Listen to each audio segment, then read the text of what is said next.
Καλησπέρα σε όλους. Ήρθαμε για ψώνια. Για πάμε να δούμε, παιδιά. Κάτι ωραίο ετοιμάζουμε.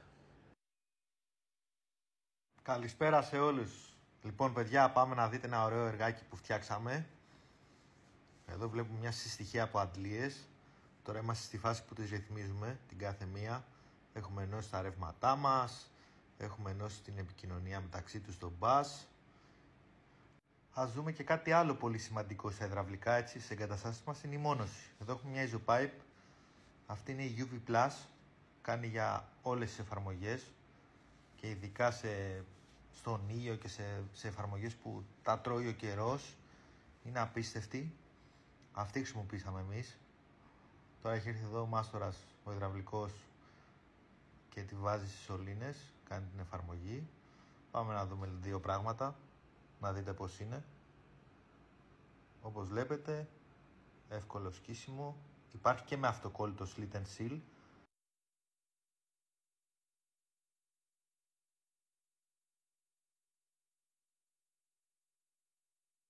Πολύ εύκολο, παιδιά. 2 λεπτά δουλειά. Κοιτάξτε εδώ. Το εφαρμόζεις, κόβεις τα μέτρα που θες.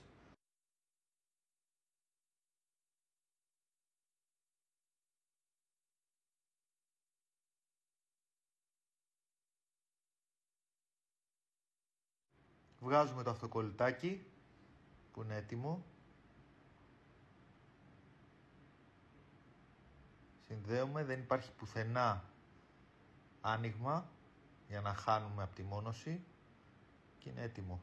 Έτσι απλά.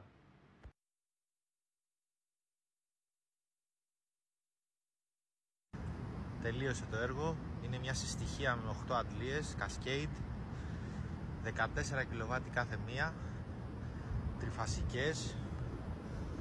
Πολύ ωραία δουλειά, με μόνωση, μονωμένες όλες τις σωλήνες όπως πρέπει. Θέλει κάποιες λεπτομέρειες ακόμα, αλλά λόγω Αυγούστου σταματήσαμε για καλοκαιρινές διακοπές, καταλαβαίνετε. Αυτές οι 8 αντλίες καλύπτουν περίπου 1100-1200 τετραγωνικά περίπου.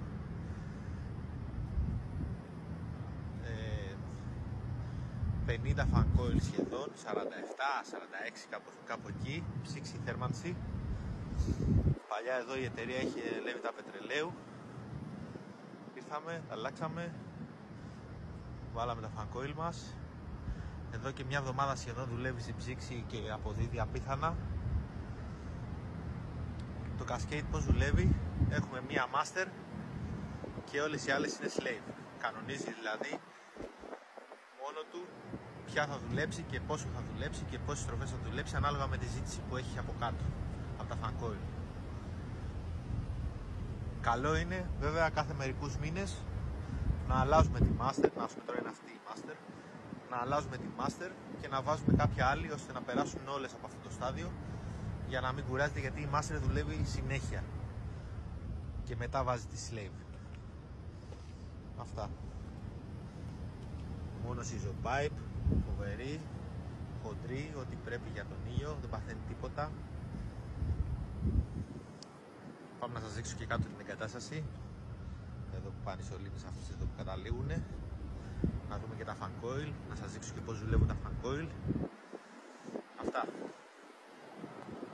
Εδώ λοιπόν είναι το σύστημα από μέσα.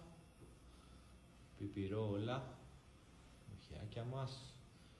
Εδώ έχουμε 6 δίκτυα, 6 κυκλοφορητές. Έκανε ωραία δουλειά ο υδραυλικός γενικά. Και εδώ είναι το κεντρικό χειριστήριο, γιατί έχουμε fan coil και το κάθε fan coil δουλεύει μόνο του. Εμείς απλά του δίνουμε ψήξη θέρμανση και αυτό κάνει τη δουλειά του μόνο του. Πάμε να δούμε και τα fan coil. Το εγκαταστήσαμε το σύστημα, τα βάλαμε μπροστά. Να σας δείξω λίγο πώς δουλεύει το fan coil της τώρα. Λοιπόν, όπως βλέπετε εδώ είναι κλειδωμένο. Κοιτάμε το πάνω βελάκι και ξεκλειδώνει. Από εδώ έχουμε το on-off. Εδώ πέρα είναι το mode, διαλέγουμε. Cool, έχει και αφήγρανση. Ανεμιστήρας, heat. Και εμείς το έχουμε στο auto, οπότε ανάλογα με τη θερμοκρασία που ζητάμε, καταλαβαίνει αν ζητάμε ψήξη ή θέρμανση. Εδώ είναι η θερμοκρασία χώρου που μας δείχνει. Και εδώ είναι η ζήτηση που έχουμε. Και εδώ είναι ο ανεμιστήρας. Δηλαδή, τώρα ας πούμε δουλεύει στην τρίτη σκάλα. Πατάμε τέταρτη σκάλα, πατάμε full πέμπτη σκάλα και πατάμε και αυτό και ρυθμίζει τον ανεμιστήρα αυτόματα, χωρίς να το πειράζουμε εμείς. Και εδώ είναι το χρονοπρόγραμμα που μας λέει για πόση ώρα θέλουμε και καλά να το βάλουμε να δουλέψει. Για 1, 2, 5 ώρες, 10 ώρες, 24 ώρες θέλουμε. Πολύ καλή απόδοση γενικά. Θα έχουμε τώρα μια εβδομάδα υγρασίας 50 φανκόιλ περίπου και ο χώρος έχει γίνει ψυγείο.